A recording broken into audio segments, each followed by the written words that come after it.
Oi, Ju. Oi, Cacá.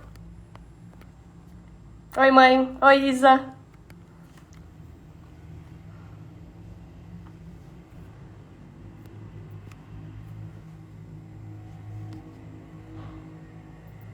Isa, você tá muito animada, né?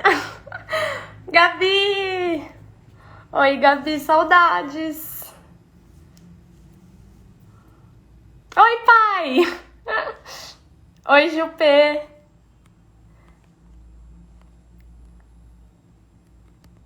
Oi, tio Léo. Família em peso aqui. Oi, Cata. Cacá, eu também queria saber. Juro. Oi, Bel. Gente, vou esperar mais um pouco. O Rafael já está aqui. Daqui a pouco eu chamo.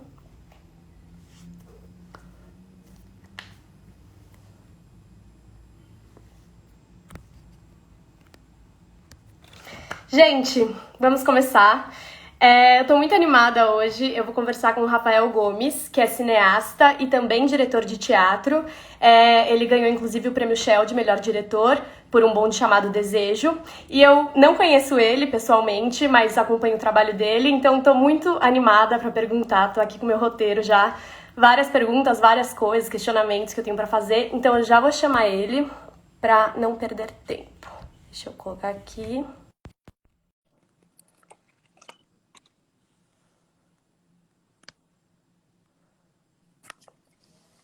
Oi, Oi, tudo bem?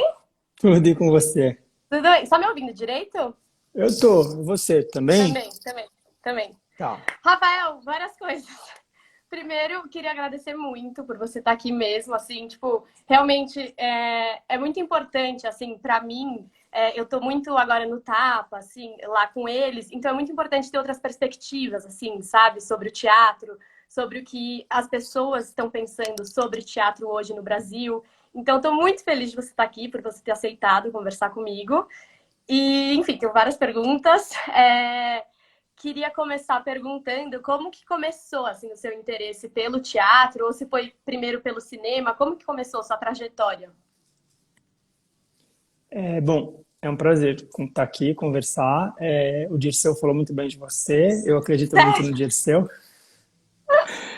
E, bom, na verdade, eu acho que começou junto. Na verdade, não começou junto, porque ver filme é mais fácil e mais autônomo do que ver peça, né? Quando você é jovem, Uhum. muito jovem, assim, eu tô falando de meio pré-adolescente, que foi quando eu me lembro de começar a ir ao cinema sozinho.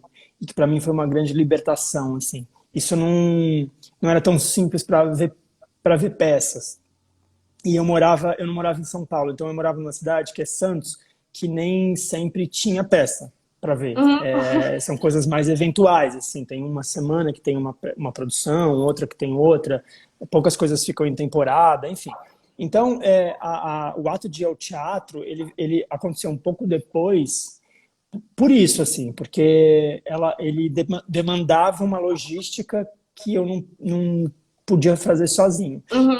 Quando eu adquiri essa autonomia, assim, mais adolescente, e podia vir para São Paulo sozinho, meu pai morava aqui, então, e ver peças e fazer as coisas sem depender de ninguém ou de um adulto que me levasse, eu sinto que já era igual.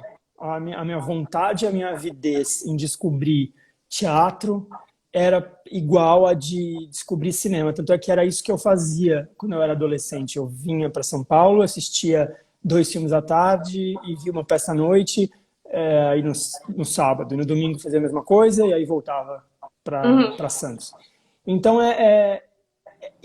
esse gosto como espectador foi transfundiu-se naturalmente para o meu interesse profissional. Então eu me tornei, ou busquei me tornar, um profissional das artes cênicas e do audiovisual, porque eu era e sou um espectador dessas duas artes. Uhum. Assim, para mim é é muito direta essa conexão, assim, entre fazer porque eu gosto de ver. Sim, E não tem muito como separar, né? não tem... Tem, viu? Eu conheço É, muita gente que faz teatro e não vai isso ao é teatro, verdade. e muita gente que faz cinema e não vai ao cinema. Não, tanto que Tem... eu conversei aqui com o Josemir Kovalik, que é o diretor. Calma, travou. Será? Eu tô travada? Não, foi, travou e voltou. Agora eu tô te Ah, ouvindo. tá. Tá bom. Não, que eu tava conversando com o Jô sobre como os estudantes de teatro não vão ao teatro, né? Então, como isso é um pouco assim, não dá muito para entender, né? Porque realmente tem muito a ver, né? Se você quer fazer uma coisa, você vai assistir essa coisa, você vai entrar em contato com ela, né? Então, Eu acho que quando você é você já trabalha naquilo, né? Você é um profissional do teatro, um profissional do cinema, e você não vê tantos filmes ou não vê tantas peças, eu consigo entender, porque as coisas consomem a gente demais, os projetos consomem a uhum, gente demais. Às vezes você tem momentos assim, você não quer ver outras coisas por determinados motivos, ou não tem tempo de ver outras coisas, você prefere estar lendo do que saindo sim. para ver coisas. Não sei, eu acho que isso é compreensível, não acho que é ligado. Quando eu falo, eu conheço muita gente que faz cinema e não vai ao cinema, e conheço muita gente que faz teatro e não vai ao teatro, não tem um juízo de valor aí. Não quer dizer que essas pessoas são melhores ou piores criadores por causa disso. Mas quando você é estudante, realmente eu não consigo entender. Daí eu realmente não consigo entender. Porque se você não está, assim, é isso, minimamente interessado em decodificar a linguagem daquilo que você está interessado em fazer, e é disso que se trata, você vai entender de fora para dentro, de dentro para fora, nessa troca, como organizar os códigos. As artes, elas têm códigos, né? Elas têm um sistema, mesmo que você queira subverter esse sistema, mas primeiro você precisa entendê-lo. Então, assim, Uhum. essa você ter interesse em fazer parte de uma determinada, de praticar uma determinada linguagem e não ter interesse em conhecer os códigos que organizam essa linguagem, essa mídia, esse meio, eu acho isso estarrecedor, assim, me faz pensar que talvez as pessoas tenham, enfim, motivos muito outros para estar fazendo, Exato. estudando teatro, estudando o que quer que seja, e nem sei, nem é o caso de ela cobrar quais seriam esses motivos, mas eu acredito muito nessa correlação entre ser uma espectador e apreciador de determinada linguagem e vir a praticá-la. Quando que você lembra de ter tomado uma decisão, assim, tipo, vou trabalhar com isso? Como que foi esse processo para você, de espectador para essa questão profissional? Não, eu não lembro o dia, não tem um fato que assim, o dia no sentido de depois Sim, que um tal coisa momento. aconteceu. Não, isso eu não lembro, não. Mas para mim a memória é mais como algo que foi simplesmente fluido. Eu já era tão devotado àquilo, eu já gastava e despendia tanta energia, foco e pulsão vital para fazer, para estar em contato com especificamente isso, cinema e teatro, Uhum. e ver e aprender por mim mesmo, assim, sobre aprender no sentido historiográfico, né, qual é a história daquela arte, etc. Que a vontade de praticar, de fazer aquilo ali também foi um pouco automática, assim, eu não lembro do momento, Foi um realmente não. pouco natural, assim, tipo. Eu tô te perguntando isso porque eu tenho conversado com muitos amigos, tal, e a gente fica muito nessa questão, né? Ai, será que eu preciso ter um plano B para trabalhar com teatro? Será que essa carreira que é tão difícil, né? Você sentiu alguma angústia nesse sentido? Ou não? Você começou a trabalhar e começou a, enfim, dar certo? É que assim, eu preciso diferenciar, então, na verdade, duas coisas. Eu fui fazer cinema, né? Uhum, Embora desde que eu tenha assim, que eu me tornei um espectador profissional de teatro e eu já tinha vontade de fazer peças e trabalhar em teatro, isso não era uma eleição, uma eleição às claras, assim. Isso era um uhum, desejo interno. Então, porque isso, eu não fui fazer uma faculdade de artes cênicas ou que eu poderia fazer, assim, a USP, por exemplo, tem formação em artes cênicas Sim. para quem quer ser diretor, né? Existe isso. Não fui fazer isso, fui fazer audiovisual, cinema, especificamente o curso se chamava cinema, mas entendendo que na verdade se tratava de audiovisual e que é uma necessariamente, inevitavelmente, é um campo de cara mais abrangente, porque você tem muita coisa dentro do guarda-chuva do cinema. Hoje em dia nem se fala. Eu estou falando Exato. do início dos anos 2000, já tinha bastante. Então hoje em dia nem se fala.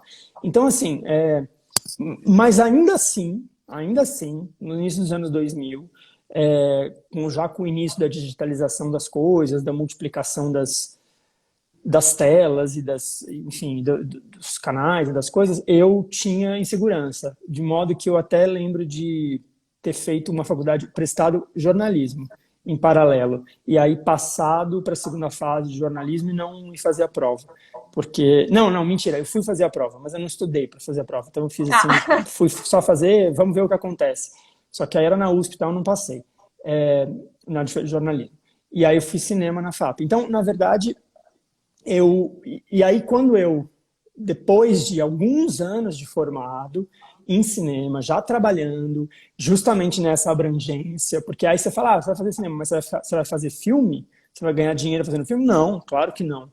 Só. Eu fui fazer publicidade, vídeo institucional, Uhum. tudo que aparecia.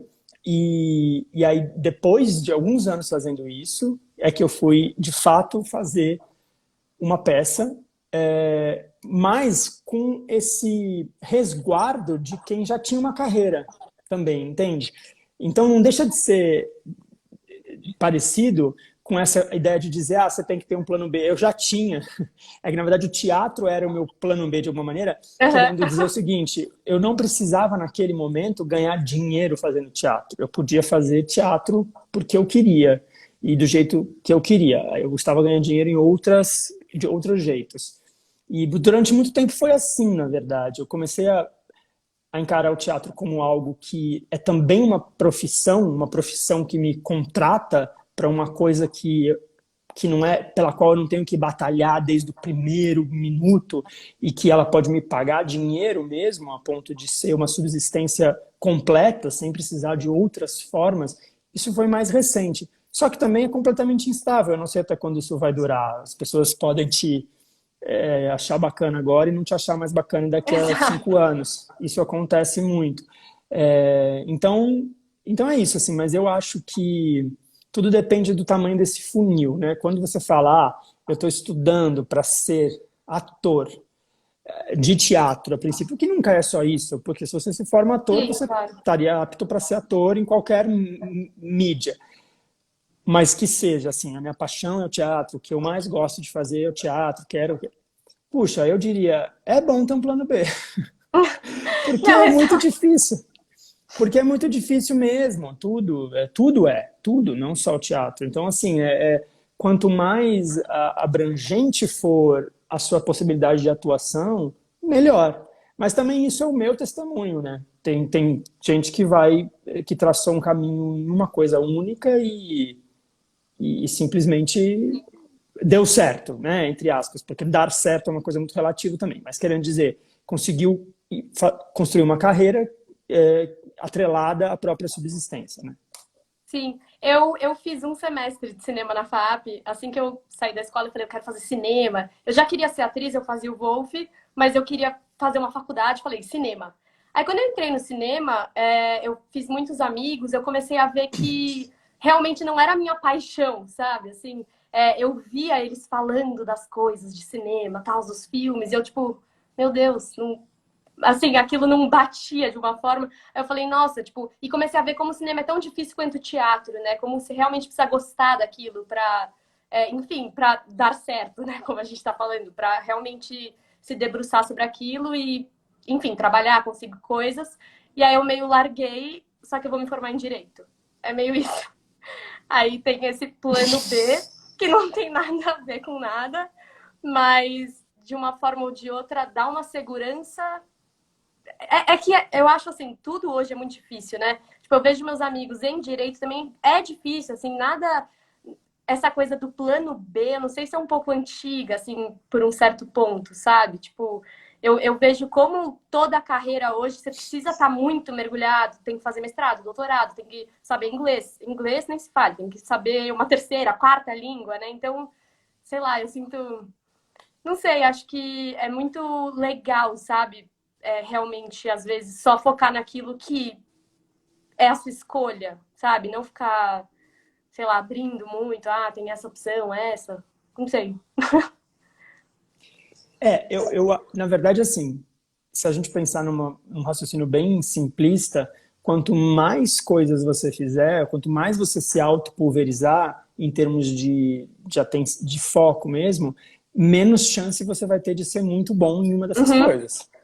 Porque, basicamente, todas as coisas demandam prática, e energia, e treino, e conhecimento. Então, tem isso, é uma balança, sabe? É por isso que eu acho que, mais do que pensar em plano B, porque plano B talvez pressuponha que você tem, talvez assim, o seu exemplo é um bom exemplo, pressupõe que você vai ser ator, mas também vai ser advogado. São coisas completamente...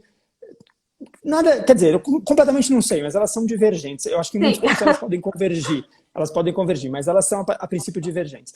Então, quando você, eu acho que menos pensar em plano B, eu acho mais interessante isso de pensar qual a abrangência a que você está disposto, qual a abrangência que você está disposto a trilhar nesse caminho que você escolheu. Porque no fundo você vai falar, bom, eu quero dirigir audiovisual.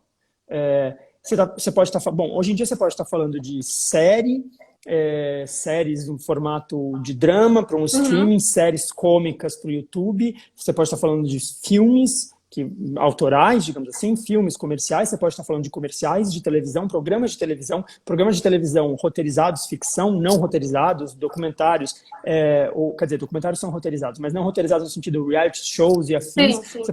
Quer dizer, quantas coisas cabem dentro do guarda-chuva de diretor de audiovisual, diretor de cena? São inúmeras, é muita coisa. Tanto que é isso também, se você quiser fazer todas elas, você não vai conseguir, porque na medida em que você, de fato, enfim, tiver inserção e for um profissional praticante ali, porque não vai caber. Então, assim, isso de uma função só, né? De uma que dá, no Exato. fundo, é o mesmo trabalho, diretor de audiovisual, de programas, produtos, enfim, obras audiovisuais.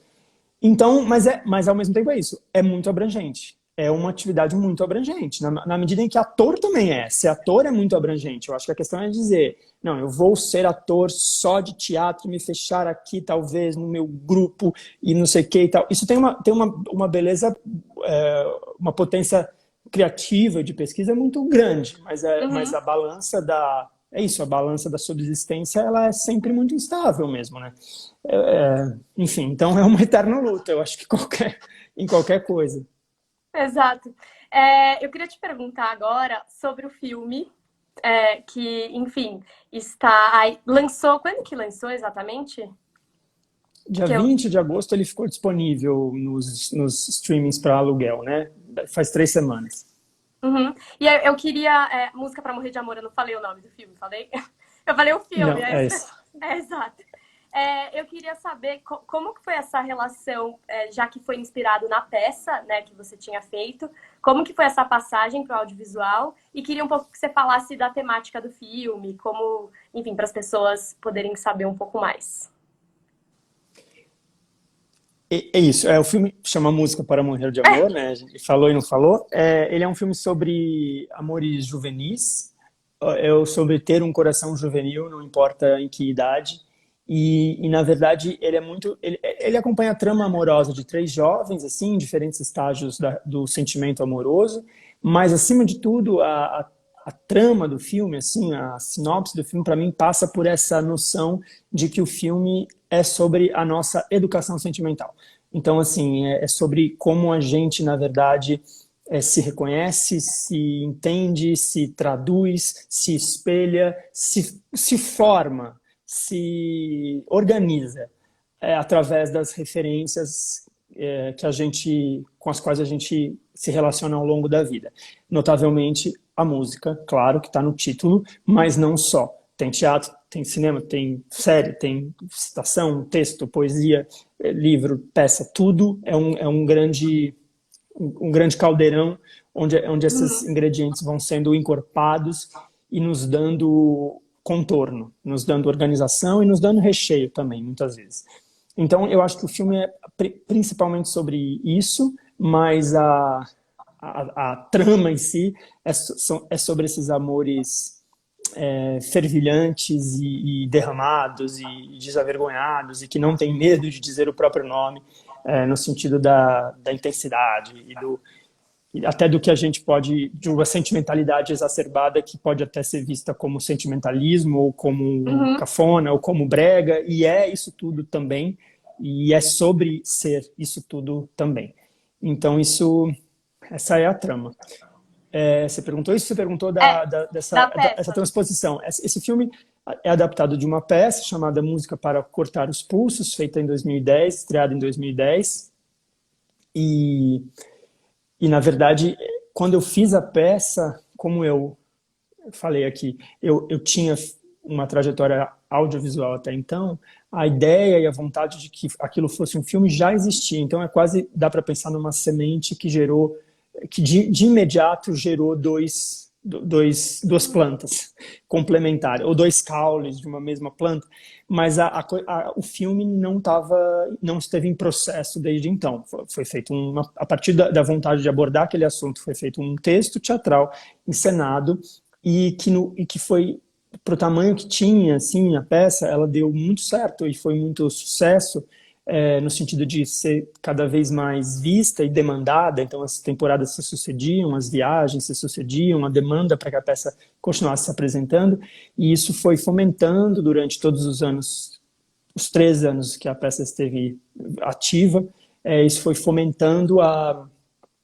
construção desse filme, assim mesmo. Não só na história, em como esses personagens ganhavam mais vida, mais relevo, etc., mas também na comunicação, em como a gente, na verdade, ao apresentar essa peça e muitas vezes debater essa peça ou simplesmente conversar com as pessoas que tinham visto, seja na saída do teatro, seja conversar depois pelas redes e afins, como a gente entendia a demanda de uma determinada fatia do público que é etária, no sentido de esse público jovem adulto, pós-adolescente, e que não encontrava, e eu acho que encontra cada vez mais, mas eu acho que ainda encontra pouca dramaturgia que reflita com propriedade e honestidade as suas experiências afetivas.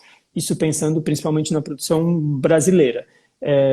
Filmes ou séries que sejam sobre realmente vida interior, vida emocional, e que tenham uma chave de abordagem de personagens também dentro da sigla LGBTQ+. Assim. Então isso também era uma carência que foi fomentando uma carência de produção que a gente sentia no público, na resposta do público, e que foi fomentando a vontade de realizar esse filme. Calma, eu tenho muitas coisas para falar. Assim, em relação ao tema, eu até estava conversando com algumas amigas recentemente sobre essa questão do amor para os jovens hoje, né? Tipo, eu li um livro, não sei se você leu, que chama Agonia do Eros, que é de um filósofo sul-coreano. Você conhece? É muito bom. É muito bom. Não li. E fala sobre o amor nos dias de hoje, assim, como o amor talvez seja uma coisa descartada, como ele não pode existir por conta... Enfim, é uma super teoria. E eu e minhas amigas, a gente estava falando muito sobre isso, né? Sobre a questão se hoje em dia é válido ser intenso no amor ou se é justamente o oposto. A gente tem que... A maturidade está em conter, sabe? Em não viver as experiências e tal. Então, eu acho o filme muito pertinente nesse lugar, sabe? Dessa discussão da potência do amor vivido até o seu limite, né? Até a sua real raiz, sabe? Então, eu acho, assim, que realmente as pessoas deviam assistir porque, sei lá, é uma temática que é isso que você falou, né? Eu não vejo muito, assim, sendo muito discutida, tal. Então, eu acho que é muito legal. E eu já ouvi isso de muitas pessoas, eu queria saber sua opinião, que os jovens hoje, assim, não amam, que os jovens são frios, que eles não têm vontade, não têm tesão sobre as coisas, tal. Você vê isso hoje? Ou você acha que é um preconceito, assim, perante essa geração?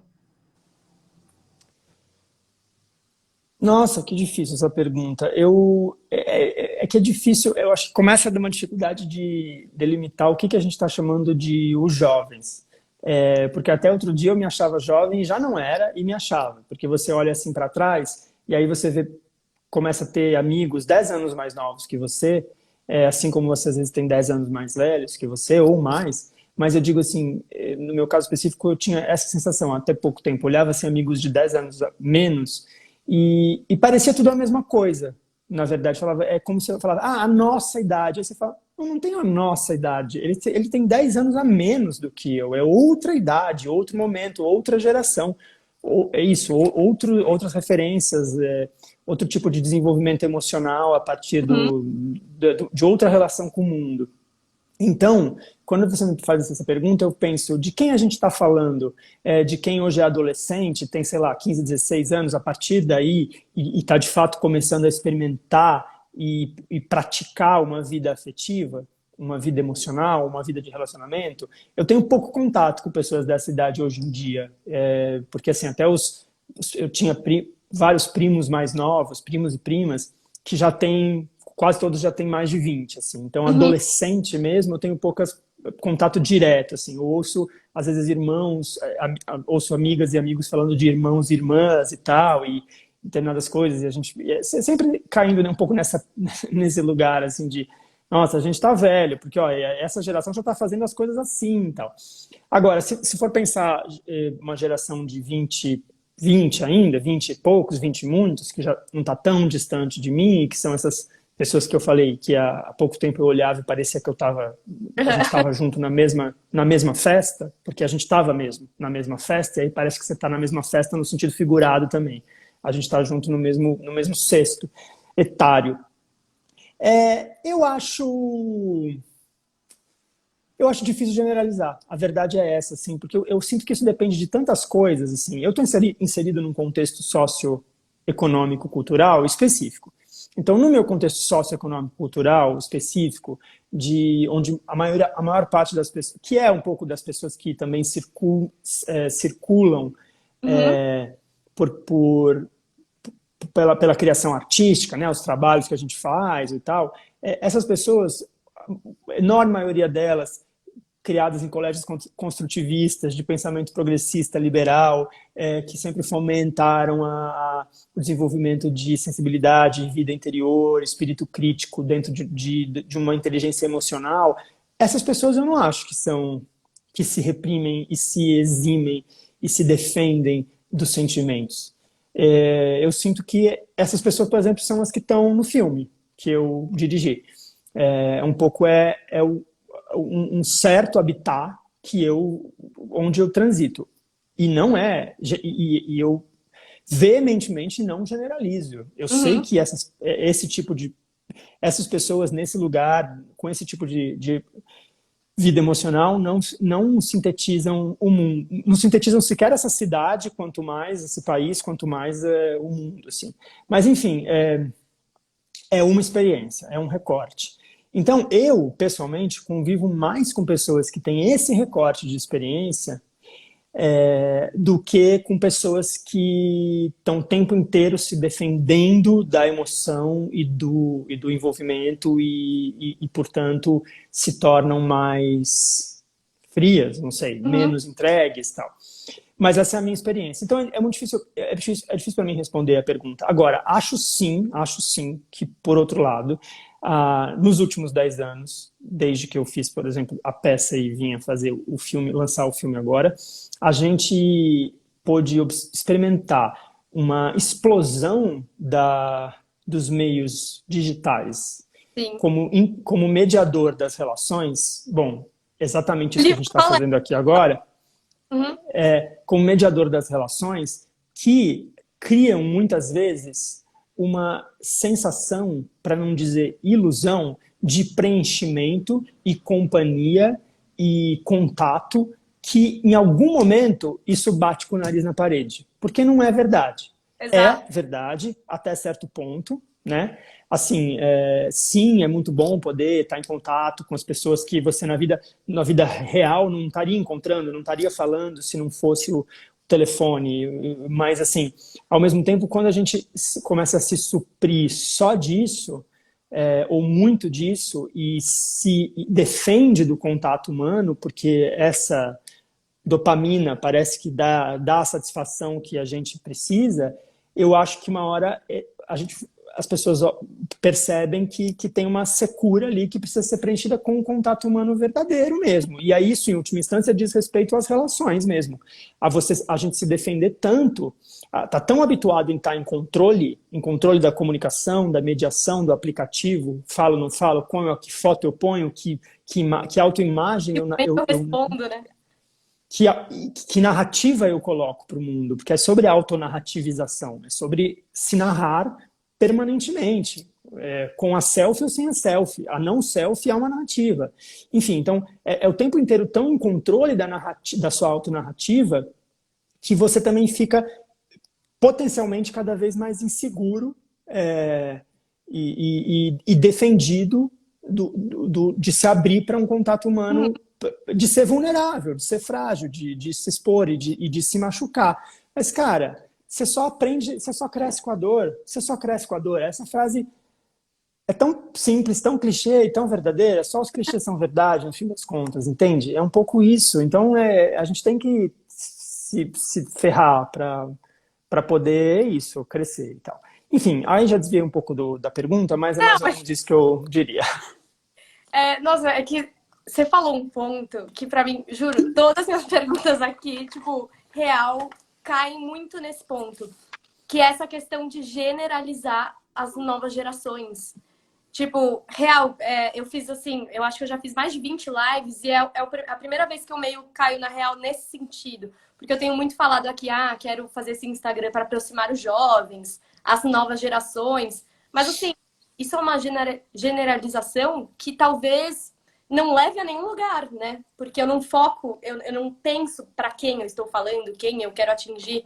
Então, assim, realmente, assim, não tem como. Por exemplo, eu e você já não somos de uma mesma geração, né? Por exemplo.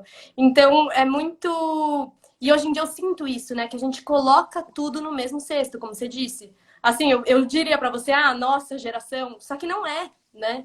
Isso, e pra gente decidir fazer coisas e com quem eu quero falar e tal, é muito importante, né, a gente ter isso em mente. E eu sinto que, não sei, as gerações mais velhas, tudo mais, generalizam mesmo isso. Assim, vocês jovens, os jovens não ligam pra nada, os jovens hoje em dia são assim, assado. E isso é muito perigoso, né, num certo ponto. Muito, assim, para início de conversa, falando de um contexto socioeconômico. Você fala, vocês jovens, de que jovem você está falando? Outro dia, esses dias de isolamento, eu assisti a um filme que eu não tinha assistido no cinema, chamado Espero a Tua Revolta. É um documentário espetacular sobre a ocupação das escolas de ensino médio em São Paulo, todo aquele movimento que aconteceu em 2016, 2017, né, algo por aí. E ele é narrado a partir do ponto de vista protagonista de 3 desses jovens que, de fato, estavam na linha de frente desses movimentos. Eles, em si mesmos, já são diferentes entre si. E pessoas, assim, maravilhosas. Você sai do filme querendo ser amigo deles. Agora, fora isso, você fala assim, cara, na minha experiência, no meu... onde eu estive, no meu recorte socioeconômico, eu nunca fui parecido com aqueles jovens desse filme. E quando eu vejo, eu falei, por exemplo, meus primos, que têm hoje, tinham há pouco tempo a idade que esse pessoal desse filme tem, eles também não são parecidos. Assim, para começo de conversa, por causa de recorte socioeconômico, experiência de vida, onde você cresceu, com quem você cresceu, em que situação você cresceu, em que circunstâncias você cresceu, e por aí vai. Num país como esse, numa cidade como essa. Então, assim, começa daí. Mesmo que você fizesse um recorte classe média, ou classe média alta, ou classe A, ou classe B, você fala, mas todas as pessoas são iguais? Elas têm o mesmo interesse, as mesmas relações, elas lidam com a música do mesmo jeito, com a própria sensibilidade, com a vontade de estar em contato com si mesmas, com a vontade de estar, sei lá, de correr perigo, não correr perigo, de se expor a determinadas tentações sociais ou não. Não, cada coisa uma, entendeu? Então, assim, esse filme foi isso pra mim, então, muito, muito assim, nitidamente. E recentemente a gente apresentou Música para Cortar os Pulsos, a peça, numa nova formatação que a gente está fazendo desde o ano passado e vai voltar a fazer assim que puder, tá no Uhum. teatro. Apresentou para um projeto do Sesc que chama, acho que, Projeto Cidadão, que eu não sei exatamente qual é o critério de... Eu não estava nessa apresentação, mas eu sei que são estudantes do ensino médio, mas eu não sei exatamente qual é o critério de agrupamento, eu não sei se é um programa ou uma coisa que as pessoas os jovens estão lá, esses jovens estão lá porque querem, se inscrevem, participam, não sei se é uma coisa compulsória junto a algumas escolas, eu não sei muito bem. Mas, enfim, os atores apresentaram e fizeram um debate no final. Eles voltaram dizendo, cara, você não tem ideia dessa galera. Eles já deram o drible na gente 3 vezes, assim. Se alguém vai salvar o mundo, são eles, entende?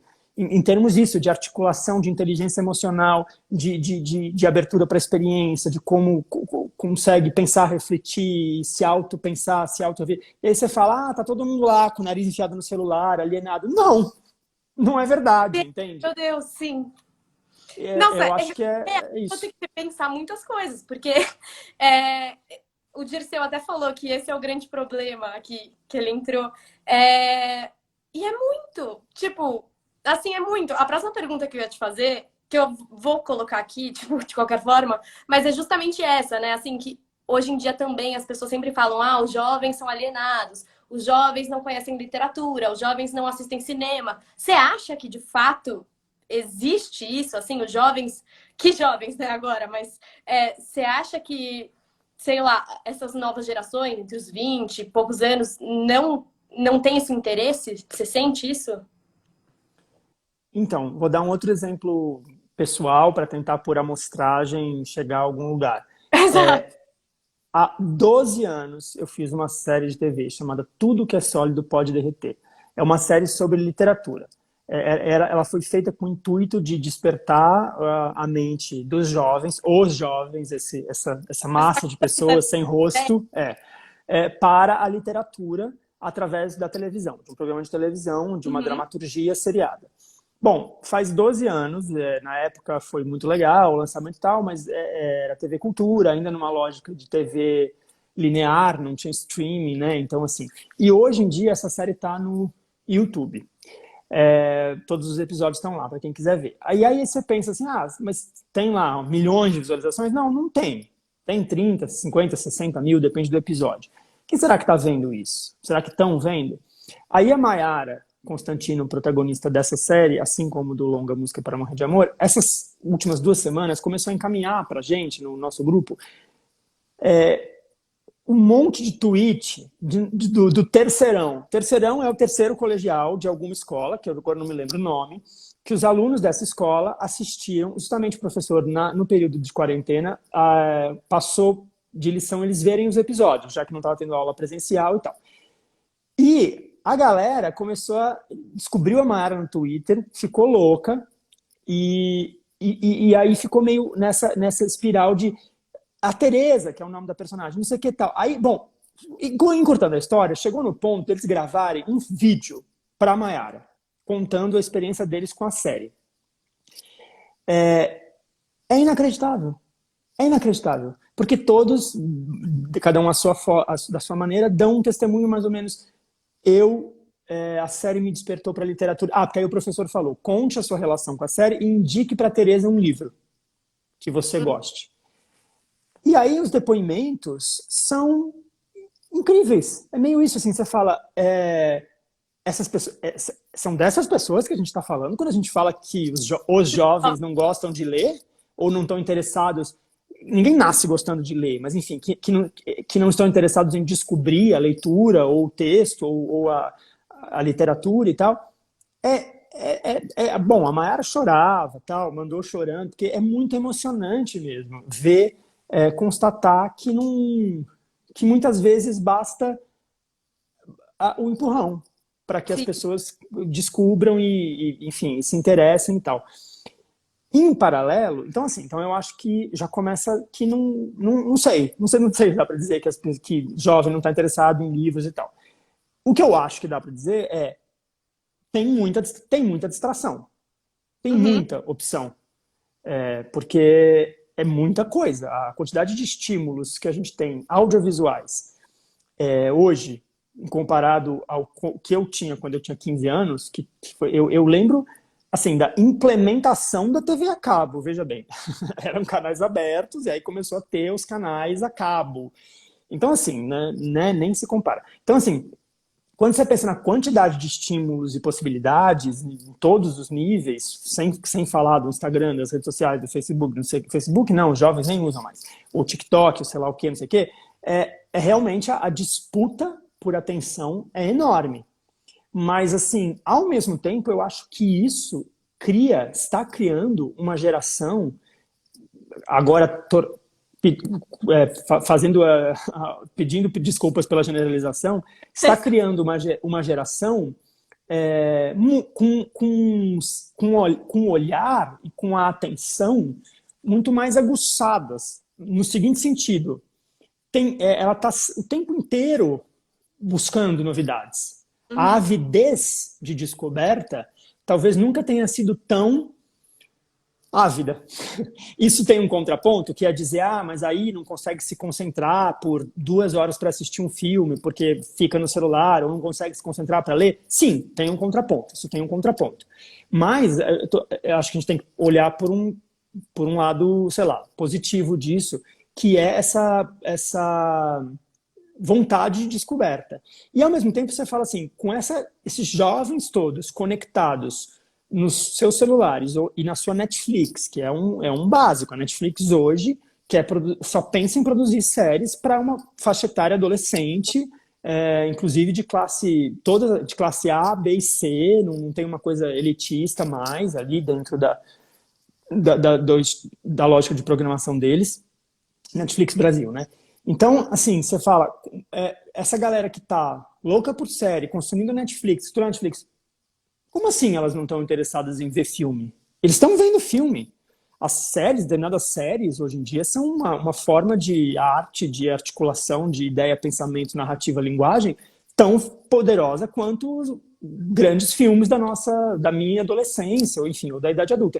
Então, assim, por um lado é o contrário, eu acho que estão vendo e consumindo cada vez mais coisas e obras e tal. É que a oferta é atordoante, é Exato. enorme, é Nossa, isso.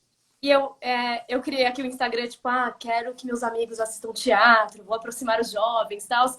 E aí um dia eu tava falando com um amigo meu de um filme do Fellini, eu não lembro, eu falei, eu vi tal filme. Aí ele, você já viu esse, porque esse fala disso e tal, sei o quê. Aí eu comecei a ver, tipo, meu Deus, assim, meus amigos que muitas vezes eu julgo por eu fazer teatro, que eles não saibam, eles sabem muito mais do que eu, tipo, então é aquilo, né? Não tem como generalizar, tipo, os meus amigos, os jovens, ou enfim, essa nova geração, é muito difícil, né? É muito difícil. Tipo, realmente, meu Deus, realmente eu tô meio pensando real, assim, sabe, sobre isso. Porque é meio esse o problema, né? Tipo, só reiterando essa ideia, é esse o problema, né? Quando a gente realmente olha para alguma coisa sem realmente pesquisar sobre o que eu estou falando, com quem, é muito difícil, né? Alguma coisa acontecer, né? Nossa, então, sério, obrigada, assim, por trazer esse ponto. Porque Porque tudo é isso, e tem uma questão de contexto. Você fala, tem menos. A plateia dos teatros, ela é mais velha, tem poucos jovens indo ao teatro. Eu vou te dizer, depende. No Tuca Arena, pagando R$ 90 por ingresso, eu fiquei lá meses e meses e meses em cartaz. Sim, tem poucos. Tem poucos. No Sesc, de graça, tinha gente na fila 3 horas antes, para peça que a gente já fez. Jovem. Jovem. Então, assim, que teatro? Do que a gente está falando? exato, meu Deus. Tem, entendeu? Eu acho que é isso, é uma questão de. Eu falei do empurrão, ou da isca, ou no fundo um pouco destrancar as portas. A luta não dá para você fazer uma geração específica se interessar em pagar um dinheiro para ver uma peça num teatro caro, que a gente pode entender como de elite, etc., e sim tentar entender por onde que a gente pode instigar a descoberta do teatro nas pessoas onde elas consigam acessar. Uhum. Porque, além disso, assim, tudo é muito acessível. Tudo é muito acessível para os jovens, no sentido de tecnologia. Quando eu digo tudo, é tudo. Eu estou falando do afeto, estou falando do sexo, estou falando das informações, estou falando de um monte de coisa que não era acessível para gerações anteriores com essa facilidade.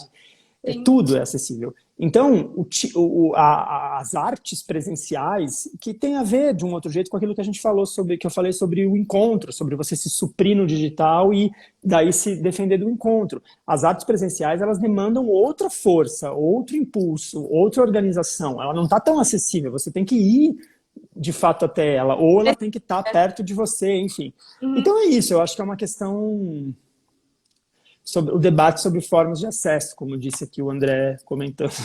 Sim. Na, É, na... eu confesso, assim, quando eu fui, tipo, eu pensei, nossa, eu vou chamar o Rafael para falar. Eu pensei, nossa, ele é um jovem diretor, eu vou chamar, então. E aí eu fui pesquisar, enfim, tipo, ler reportagens sobre você e tal, os vídeos. E muitas pessoas falam, tipo, ah, o jovem diretor, o jovem, não sei o quê. E aí eu comecei a pensar sobre isso, tipo, que é um pouco aquilo que a gente estava conversando, né? Talvez não seja mais um jovem diretor, mas ser um diretor, né? Isso te incomoda de alguma forma? Tipo, você sente que te colocam nesse lugar de jovem diretor? Tipo, tem um pouco isso? Então, há quantos anos tem que ficar sendo um jovem diretor para deixar de ser um jovem diretor? Aí você diz, eu brincava com isso com o Léo Moreira, a gente brincava e falou assim, o pior é quando escrevem a promessa.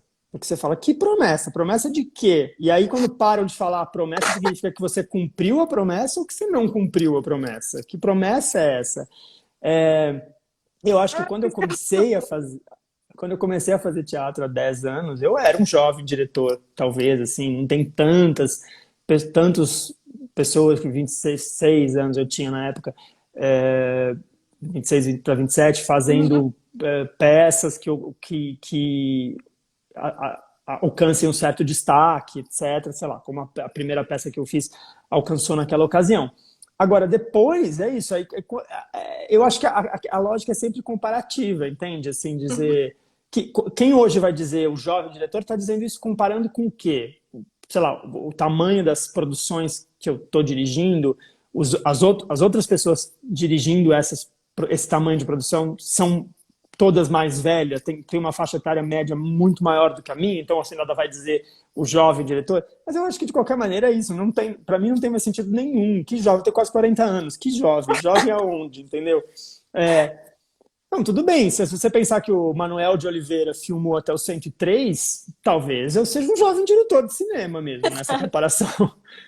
Mas, assim, ao mesmo tempo, tantas outras pessoas mais jovens já fazem filmes e coisas e séries e peças e tudo, que você fala, já tem outra geração para chamar de jovem, para chamar de promessa ou para chamar do que quer que seja.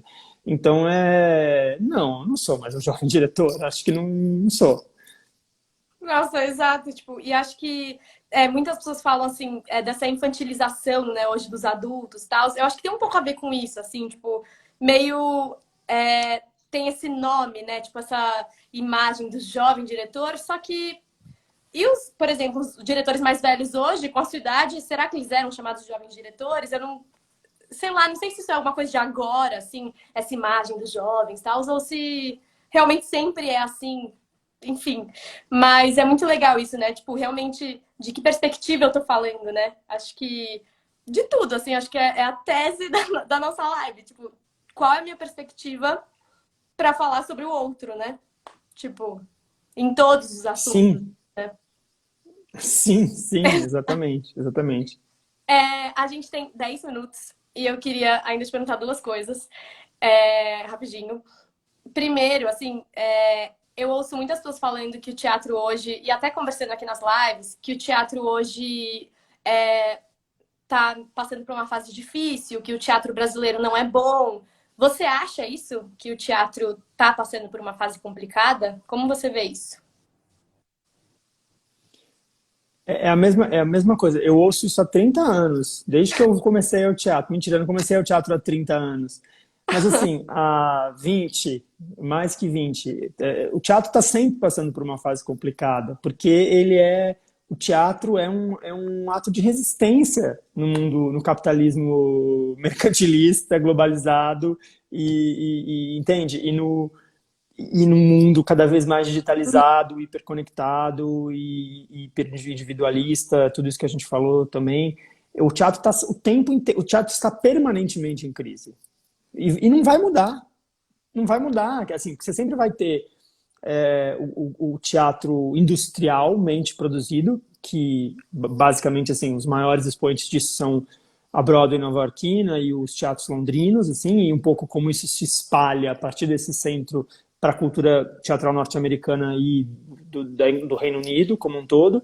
Você tem um arremedo disso em grandes cidades, em grandes metrópoles ao redor do mundo, inclusive São Paulo. E quando eu digo um arremedo, eu não quero dizer nada sobre os espetáculos que são produzidos, que são tão bons e tão tecnológicos e tão vistosos quanto os espetáculos nova-iorquinos. Eu estou falando da lógica como isso se estrutura econômica e socialmente, assim, mesmo. O que tamanho isso ocupa dentro da vida cultural de uma cidade ou de uma nação.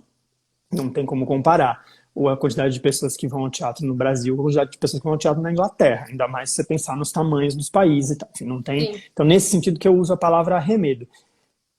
E aí, na verdade, essa constante crise, esse estado de crise, esse estado natural de crise, de ser uma arte de resistência que tem que ser feita com aquilo que tem para ela, aquele edital que a prefeitura resolveu que tem, ou o governo resolveu que tem, e aí tem esse ano que vem, de repente, talvez não tem também, então se não tem, se vira aí, ou com a lei de incentivo que, na verdade, delega aos departamentos de marketing das empresas privadas quais peças devem ser feitas ou não, se atendem ou não ao interesse dos bancos ou das seguradoras ou dos que quer que seja. É uma lógica muito complicada e muito cruel em muitos aspectos, assim.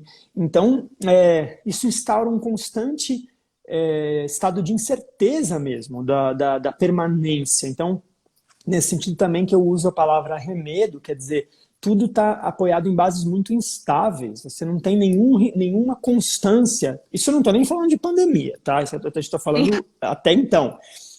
Você não tem nenhuma constância, nenhuma segurança de que amanhã vai existir o que há hoje, assim, em termos de indústria cultural mesmo. Assim. Então, e aí, claro, existe todo o teatro que nem e nem quer ser indústria cultural, e que funciona independentemente dentro de autogestão de grupos e companhias ou apoiado em instituições como o SESC, etc. Então, assim, esse estado de crise, no meu entender, e que ele existe desde que eu vou ao teatro, muita coisa mudou, mas nada mudou, na verdade, em 25 anos, eu acho o contrário. Eu acho que ele, na verdade, fomenta buscas, pesquisas, soluções e criatividades que você não vê assim, eu não sou um conhecedor nem um pesquisador da cena teatral de outros países de forma intensa, mas eu já vi muito teatro nos Estados Unidos e muito teatro na Inglaterra, e já vi bastante teatro de outros países, sul-americanos, ibero-americanos também, a partir de festivais que trazem essas peças para o Brasil. Eu não acho o teatro de pesquisa, ou o teatro de autoral, digamos assim, da Colômbia, ou mesmo da Argentina, necessariamente melhor do que o brasileiro.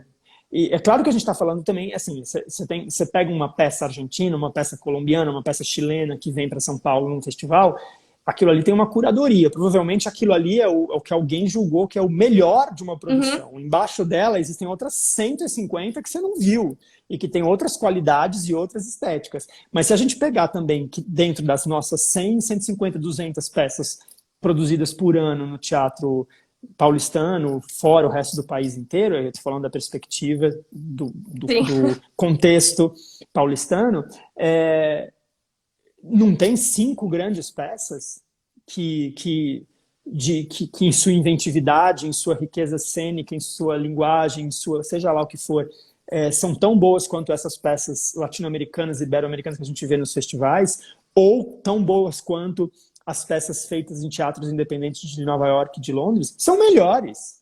As peças feitas em Nova York e em Londres são caretas. Quando eles acham que eles são muito inventivos, eles estão 20 anos atrasados em relação ao teatro de invenção que eu vejo em São Paulo. Muito. Porque não tem, é tudo assim, qualquer coisa minimamente desconstruída, que quebre um pouco o realismo, que tem algum despojamento, é um teatro inventivo em Nova York. Você fala, isso aqui é o seu teatro inventivo? Gente, vem cá. Deixa eu mostrar para vocês a Companhia dos Atores, não sei o quê, o Grupo Galpão, o Grupo Espanca, a Companhia Livre. Vem cá, deixa eu mostrar para vocês o Teatro Oficina. Que isso? Então, assim, não concordo. Eu não acho que o teatro brasileiro é ruim. Eu acho que o teatro brasileiro sofre de uma precária estruturação. Por que isso? Por que a gente não tem mais peças, por exemplo, ou mais realizadores levando peças para circuitos internacionais, teatros estrangeiros, mostras, etc. Porque as incertezas econômicas, o terreno econômico no qual o teatro brasileiro se estrutura é completamente esburacado. Não tem firmeza nunca, nunca. Tanto é que você vê os grupos de arte brasileiros que têm ou tiveram nos últimos anos patrocínios estáveis, tipo o Grupo Corpo, tudo bem, ele é um grupo de dança, não é teatro. Tem uma carreira internacional brilhante, entende? Por exemplo, ou mesmo você pensar agora na Cristiane Jatahy como uma encenadora que está encenando coisas ao redor do mundo e tal, e fazendo coproduções, etc., que também, quando existe um chão para pisar e dar esse passo e subir o degrau, em termos de capacidade, não tem nada a dever. Exato. E isso que você falou dessa crise constante, eu perguntei aqui eu não lembro exatamente para quem, mas eu perguntei, você acha que o teatro hoje não tem público, que sofre dessa falta de público? Aí a pessoa falou, esse problema existe no teatro há séculos, né? Então, realmente... tem questões assim, eu sinto que por eu estar chegando agora, digamos assim, tipo, eu vejo problemas e eu falo, meu Deus, o que eu posso fazer para melhorar? Só que isso é um problema talvez inerente, né, a essa arte, como você estava falando.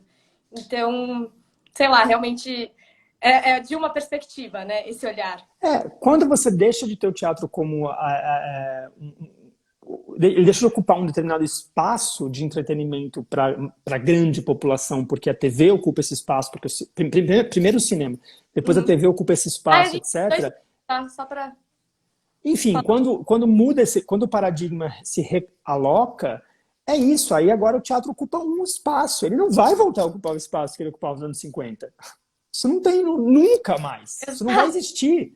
Então não é por isso que a gente tem que batalhar ou ficar saudoso, porque o mundo se reorganizou. É como a gente faz ele estar na segunda década do século, terceira década, começando do século XXI, apto a ocupar um determinado espaço em diálogo com tudo isso que ele hoje já não é mais, entende? Em termos de penetração e espaço. Rafael, enfim, eu tinha outra pergunta, mas era meio isso, assim, de como você vê o futuro e tal do teatro, mas acho que é um pouco o que a gente falou aqui mesmo, né?